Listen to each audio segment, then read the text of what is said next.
But today we are talking and continuing our series called Prophetic Maturity, Growing Beyond the Noise. And I'm going to be continuing. The first week we went through 1 Kings and John 12, where we talked about how often us as people in this world are obsessed almost with power and prophecy and faith when it's measured by like noise, speed, spectacle. When it looks big, it's impressive. But we saw in 1 Kings how God is patiently sovereign and how his glory is often revealed not in fire, noise, or triumph, but through quietness, obedience. We saw how he came actually in the whisper and he unfolds purpose. And then last week we talked about how a worship that flows, how through performance we can actually dam up the heart of God and stop the flow as we perform in our religious settings. We saw how Amos and Jesus both confront religious worship that is only confined to religious spaces and doesn't outflow into justice and generosity in our everyday lives.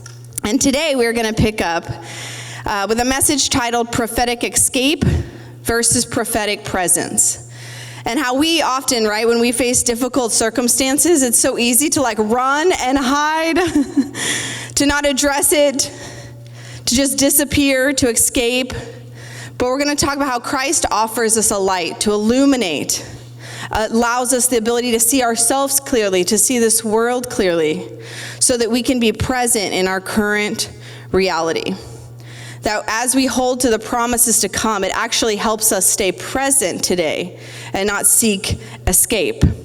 So we're going to be looking in Isaiah 9. If you have your Bible, you can turn there. If not, it'll be on the screen. But this is Isaiah, who is an Old Testament prophet, and this is what he says in Isaiah chapter 9, starting in verse 1. It says this: "Nevertheless, there will be no more gloom for those who are in distress. In the past, he humbled the land of Zebulun and the land of Naphtali, but in the future, he will honor Galilee of the nations by the way of the sea beyond the Jordan. The people walking in darkness have seen a great light. On those living in the land of deep darkness, a light has dawned. You have enlarged the nation and increased their joy. They rejoice before you, as people rejoice at the harvest, as warriors rejoice when dividing the plunder. For as in the day of Midian's defeat, you have shattered the yoke that burdens them, the bar across their shoulders, the rod of their oppressor. Every warrior's boot used in battle and every garment rolled in blood will be destined for burning, will be fuel for the fire. For to us a child is born, to us a son is given, and the government will be on his shoulders, and he will be called Wonderful Counselor, Mighty God, Everlasting Father, Prince of Peace. Of the greatness of his government and peace there will be no end. He will reign on David's throne and over his kingdom, establishing and upholding it with justice and righteousness from that time on and forever. The zeal of the Lord Almighty will accomplish this." So Isaiah sees this picture of a different government, a new kingdom, a different type of king. There's a contrast to the present reality in which they were in and this future one. A contrast to human kings and kingdoms and this heavenly king that would come. This passage actually concludes a section that we began earlier with King Ahaz.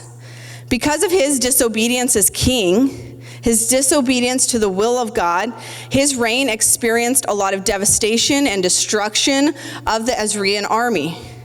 And this was a time, in this time frame, this was a time of great darkness and injustice. And Isaiah here is seeing a messianic figure, somewhere in the future, who had divine qualities, who would enter human history, ushering in a different age, an age of light and of justice and of peace. He's contrasting this present kingdom and government with something different. Contrasting King Ahaz in particular, but also other human kings in general. This future ideal king, he's saying, will establish a kingdom in the way it was always meant to be, with justice and righteousness. He's speaking of this promise to come. He promised light, That people walking in darkness will see great light, that those who are deep in darkness, a light will dawn. He promises this enlargement. You have enlarged the nation, increased their joy. They rejoice in harvest. They rejoice as warriors dividing the plunder. This idea that there is going to be an expansion, and not just numerically, but expansion of grace. The lands of Zebulun and Naphtali that are mentioned here were in the northernmost region of Israel. This was the part that was no doubt the brunt of the Assyrian invasion. So this is the place that took the most, basically, beating. And it's saying even they will experience the benefit of this king coming. I love it. It talks about it's going to go beyond the Jordan. It's going to go out to the Gentiles. There is an expanding of the grace of this king. It will benefit more than it has ever benefited before. And then there's this promised liberation, right? That the yoke and the burdens will be shattered, the bar across shoulders, the rod of the oppressor. It says that every garment rolled in blood will be burned. There will be no more servitude. We won't be servants, the oppressed. It says he will break the rod of the oppressor. Right? This telling of this gospel that is to come, where the grace actually breaks the yoke and the bondage of condemnation, of sin and of death. That we are not bound and burdened by guilt and shame and corruption. That he will free us. That he will break the rod of oppressors, that there will be justice. There will be freedom. Right? As scripture says, it is for freedom he set us free. That we will be free. And I love it. It says he's declaring this government, this new way, will have no end. It will usher in this new government for eternity, this God with us. I love it. In one of the commentaries, it said this won't be on the screen, but it says, if the God who is inescapably present in our lives were a demon or a monster, this affirmation that he is always with us would be one of endless terror. Even if he were only implicably just, his presence would not be a blessing to us unless we were somehow able to live without mistake, error, or sin at all. But the good news is the God who is with us is a God who wants to turn our darkness into light, our conflict into shalom, our loss into abundance, and our despair into joy. The King of heaven desires to do good to all people. That's what Isaiah is proclaiming here, is this is good news, and it is an expanded good news to areas that have not received the good news. This is going to be good news, and good news through eternity. In the midst of today, there is good news.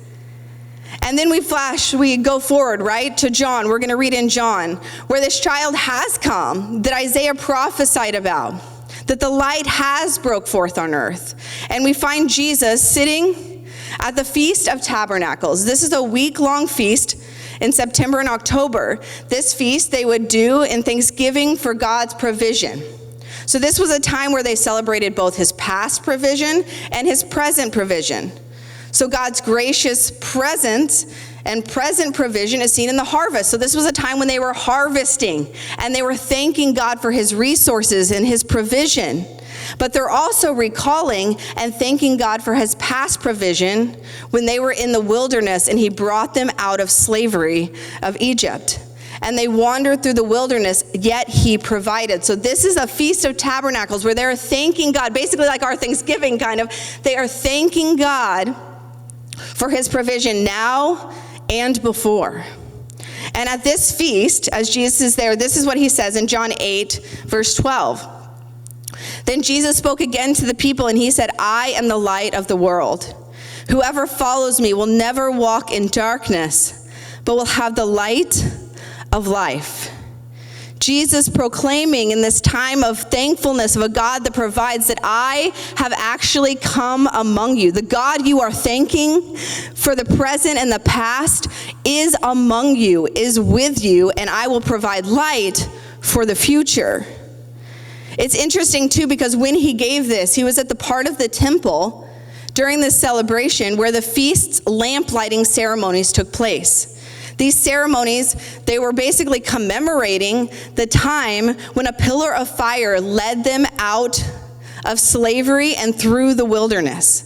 And so they would light these lamps as a commemoration of remember the time where we were led through the wilderness by this pillar of fire. And in this moment, God is saying, that's me.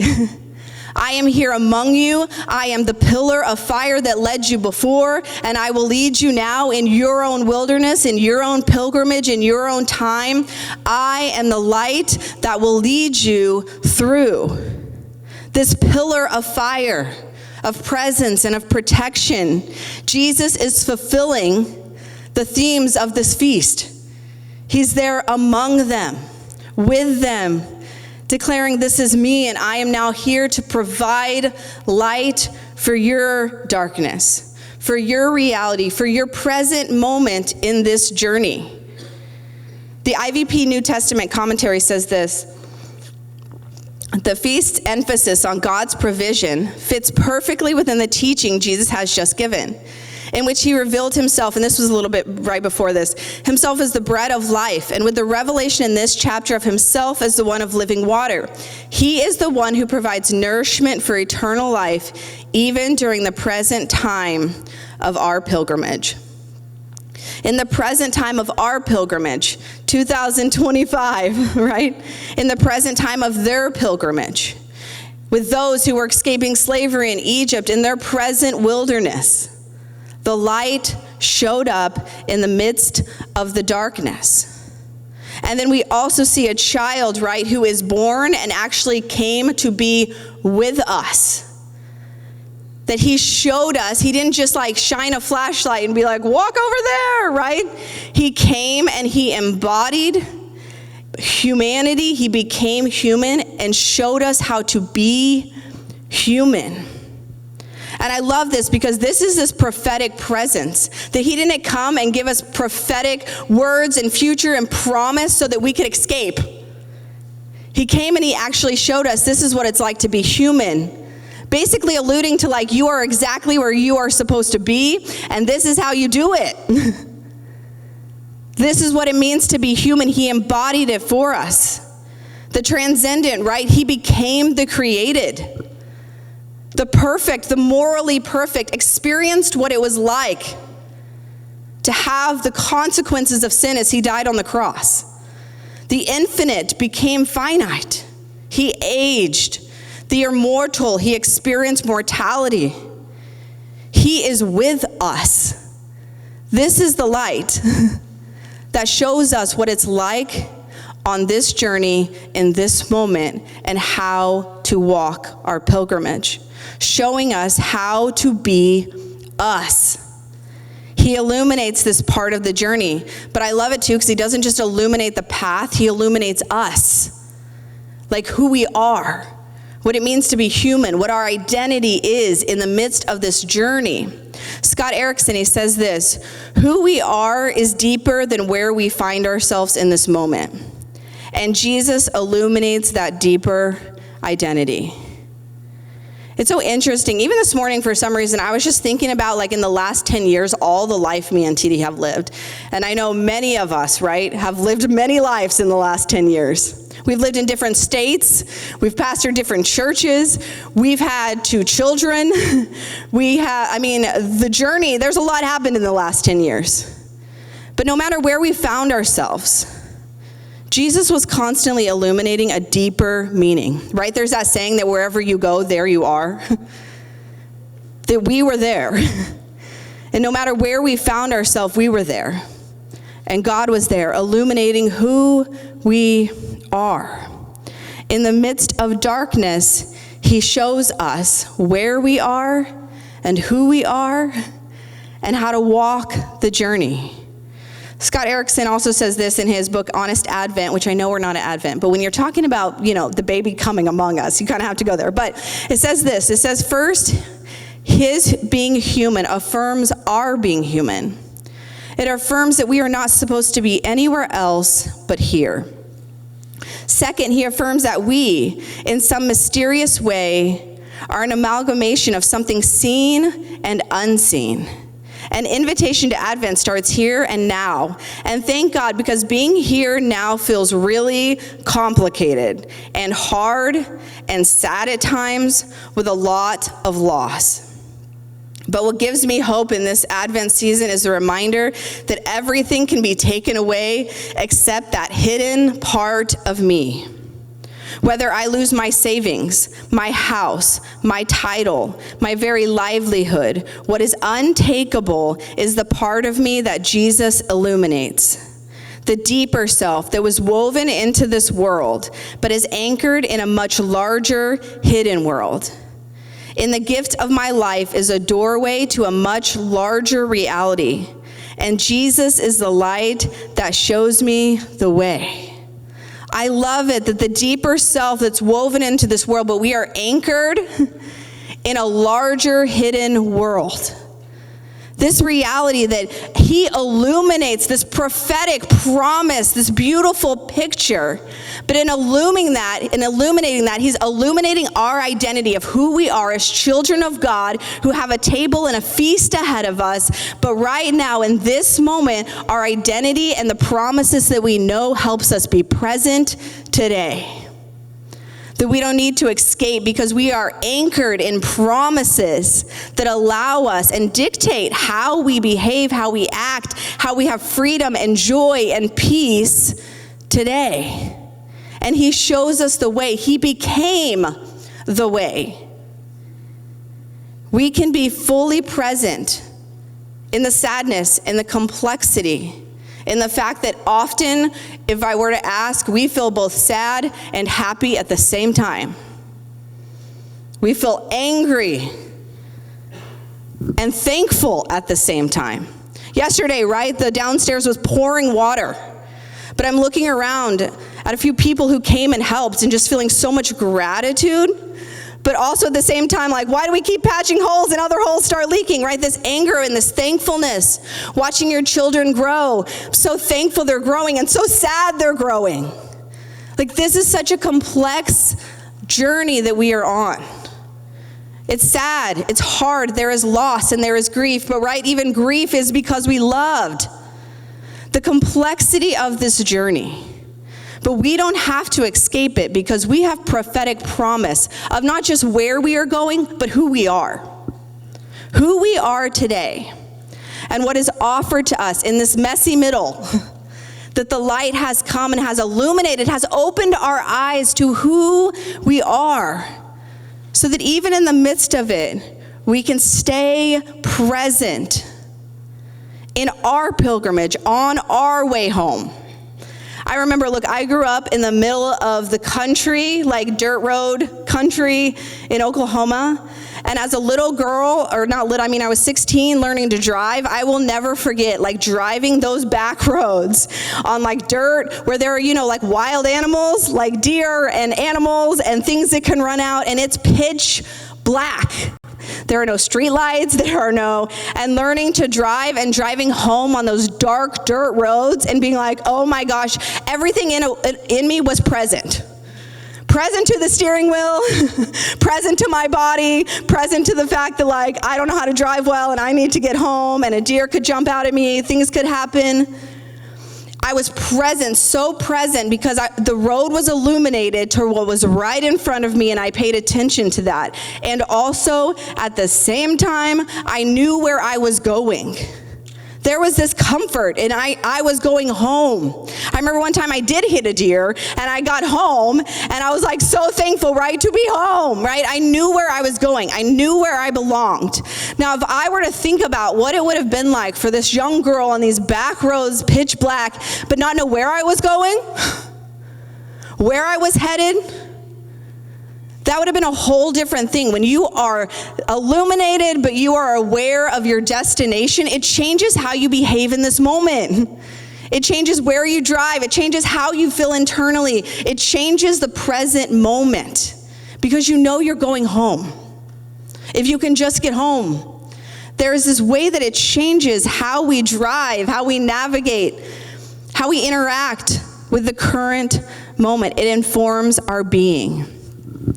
And he illuminates that. He illuminates who we are, where we're at, but he also illuminates where we're going. We know the destination, and that gives comfort in the midst of trials. It doesn't make the trials go away. We don't use it to escape. Well, God's good. We will get home. No, this is hard. But we are also anchored in another reality. We have a promise that that comforts us while we are in pain. That sits with us, God with us while we are suffering. He illuminates the way today for us to navigate today because we are called to be humans. I love that even in the new heavens and the new earth, when the earth is restored, the earth is restored, right? He is making all things new. There's this beautiful picture of he is not just like, I'm going to escape all of you. It is like, no, he is making all things new. That we are called to learn how to be human and how to grasp and hold on to the promises of God in the midst of this complex life. The last few days, as we wrap up, if the worship team wants to go ahead and come up. The last few days, me and one of my sons have been having a lot of just conversations. Look, kids have a way of really asking all of the big questions about death and life and meaning and purpose and how we know it's real and all of the big questions. We've been having a lot of big questions and big conversations in my home lately. And I read this story for a particular reason, but I read this story to one of my sons the other night as we were talking about something. And as I was reading it, I'm like, man, I just want to read this to our church. So this is it's 6 pages. So you can just sit down, let me read you. It's going to be story time. The pictures are going to be on the screen, but I don't know if you'll be able to read it. You got to have real good eyes. Yeah, you're not going to be able to read that. So you can just listen, but you can look at the beautiful illustrations. Okay, it says this, and this is the Book of Belonging by Mariko Clark. Very much recommend it. It just tells Bible stories in a kind of a different way.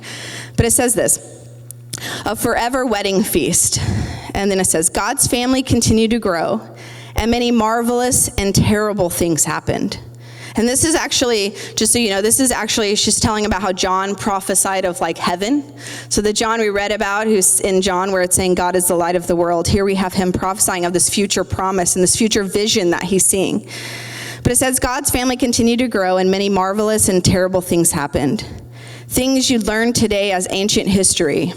There was art, medicine, architecture, and there were also wars and earthquakes, volcanoes, and suffering. The Roman power machine grew and God's people continued to be in danger. And in the midst of all this hope and suffering was Jesus' friends, telling his story, living like he did, and trusting that God's dream for them was good and growing.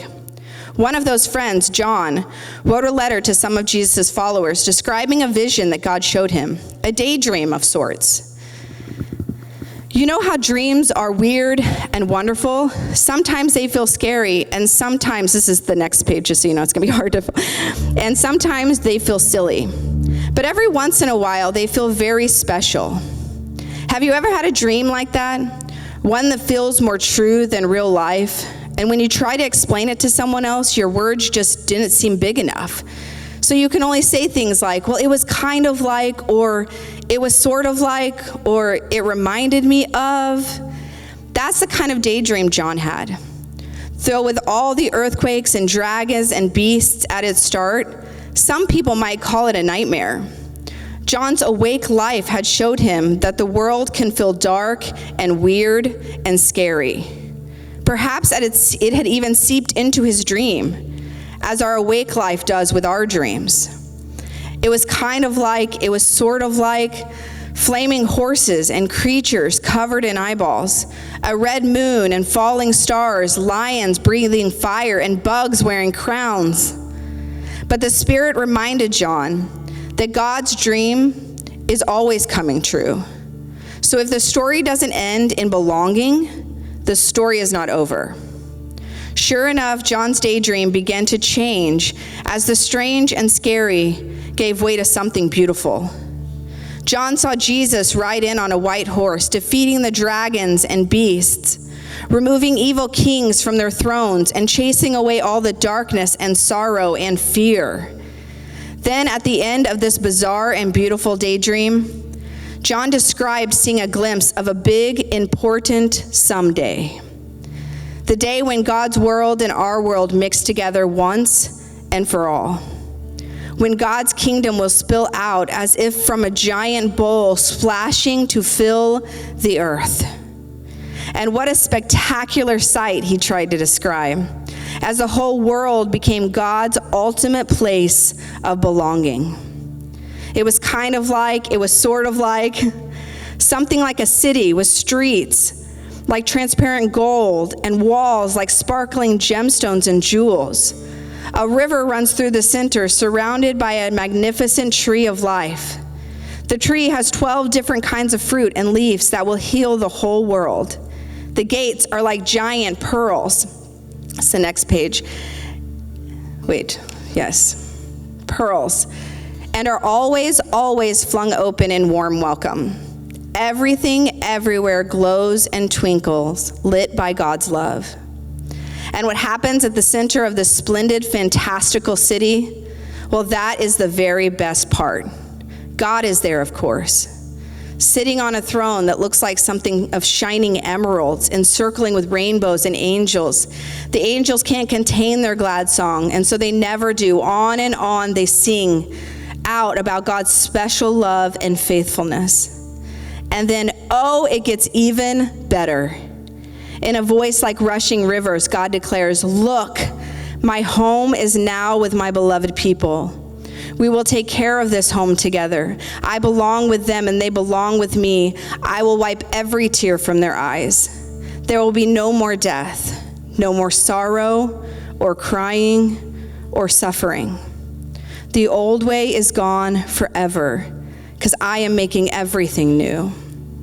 Can you hear it? Can you see it? Can you imagine? And then John says he saw what it will be like when God meets together with God's people at last in their forever home. Out of all of the bright and beautiful words and pictures John could have used, John said this: "It will be like a wedding feast, a never-ending table stretching past the horizons.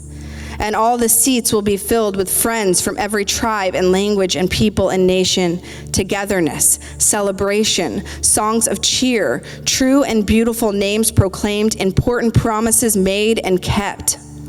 All the very best things about love and parties and weddings and feasts. We love them because they remind us of this forever belonging that is God's dream." Doesn't this just fill your heart and your imagination right up to the brim? Is there anything more important, anything more lovely? The God of garden parties and seaside dances and tabernacles. The God who came as a baby and welcomed the so-called, and then it's the next one. It's just a pretty picture of heaven. And then it goes on to say, it welcomed outsiders and feasted with the forgotten. The God whose communities crowded around tables and pulled up more seats. The God who is always faithful and insists on belonging. A forever wedding feast is just the sort of forever our God would insist on, isn't it? And just like real life weddings, the wedding feast John daydreamed included an invitation. And the words on the invitation should sound quite familiar to you by now. God's Spirit and God's friends say, "Come." Let anyone who hears this say, "Come." The gates to God's kingdom are always open, and the waters of life are free. Everyone is invited to come and fill up on the gift of God's goodness. God is saying, "I belong with you, and you belong with me. Nothing can stop my love." Can you imagine how John must have felt? Shaking into awareness after that magnificent vision. He wrote down everything he saw, sealed it up, and mailed it to his friends all over the world who were struggling to trust God in this very messy middle, which is exactly where we find ourselves today, in the kingdom of the already and the almost. And as we've seen, just because we know the end of the story doesn't make the messy middle go away. You see, God has been inviting us into belonging from the very beginning, Many different stories and circumstances, they stretch into many, many yesterdays and will continue on into all the tomorrows. And the stories we are writing today are the stories of the messy middle. Through the way he was born, the way he lived and loved, and even the way he died, Jesus showed us how to live here in the messy middle, with heaven and earth, hope and sorrow. He sent us the Holy Spirit to transform us into new places of belonging. So what can we do but join in the singing out of the grand invitation, come. Come and trust who God says you are. Come and join what God's Spirit is doing. Come and live and love like Jesus. There are more seats at the table, and you, dear friends, you belong. It goes on to say, and this will be the last thing, what does this all mean? Because for each of us, it might mean something different. Like when we think about this beautiful feast where we will all be together, what does it mean?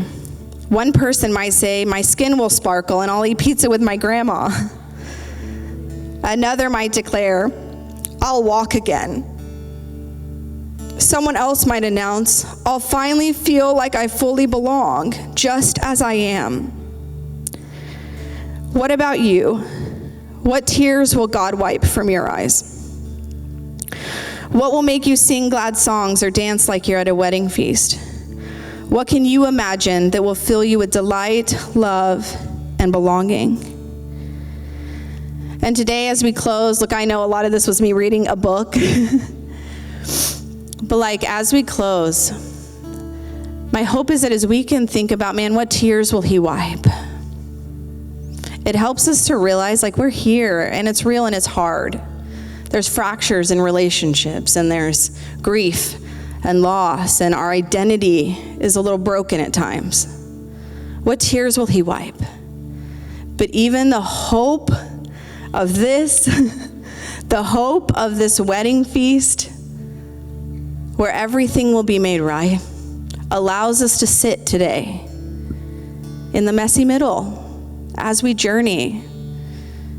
Even as I was telling my son as we were talking about heaven, I was just talking about, I think my grandma, I think it'll be like a warm hug. I don't think it'll be like a big abyss. I think it'll be like a warm hug. I think it'll be like my grandma welcoming me, my grandpa jumping with me. This beautiful, and whatever it is for you, right? We don't know. We act like we know. We don't know. But what we do know is we trust God. And that's the thing today, in the past, that led people out of slavery through the wilderness. That's the same trust that leads us today, and the same trust that allows us to believe that eternity is good news.